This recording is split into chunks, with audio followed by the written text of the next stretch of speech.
اعوذ باللہ من الشیطان الرجیم بسم اللہ الرحمن الرحیم ونحمدہ ونصلی علی رسولہ الکریم اما بعد۔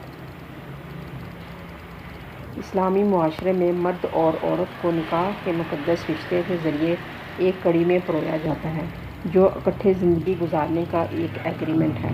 اس سلسلے میں اسلامی شریعت ایک طریقہ کار وضع کرتی ہے۔ مرد پر عورت کو حق مہر ادا کرنا لازم قرار دیتی ہے۔ حق مہر کے بغیر نکاح کا کوئی تصور نہیں۔ مرد اپنی خوشی اور استطاعت کے مطابق حق مہر ادا کرتا ہے۔ حق مہر سے مراد وہ رقم ہے جو نکاح کے بعد خاوند اپنی بیوی کو دیتا ہے۔ حق مہر دو طرح کا ہے، ایک مؤجل اور دوسرا غیر مؤجل۔ مؤجل حق مہر وہ مال ہے جو نکاح کے وقت فوراً ادا کر دیا جاتا ہے، اور حق مہر غیر مؤجل نکاح کے بعد کسی بھی وقت ادا کیا جا سکتا ہے، کوئی خاص مدت مقرر نہیں ہوتی۔ حق مہر سونا، چاندی، رقم، زمین وغیرہ کی شکل میں بھی دیا جا سکتا ہے۔ اس کی کوئی مقدار یا تعداد مقرر نہیں کی گئی، بلکہ یہ زوجین کی باہمی رضامندی سے طے قرار پاتا ہے۔ اس میں خاوند کی مالی حیثیت کو مد نظر رکھا جاتا ہے۔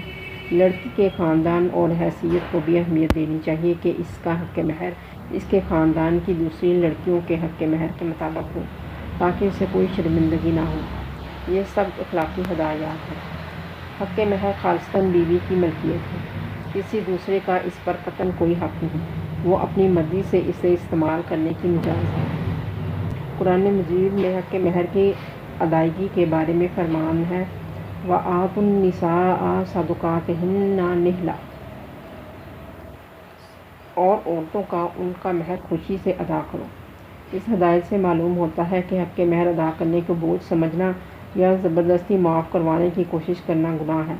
البتہ شریعت نے یہ رخصت دی ہے کہ اگر عورت چاہے تو اپنی مرضی اور خوشی سے شوہر کو حق مہر معاف کر سکتی ہے۔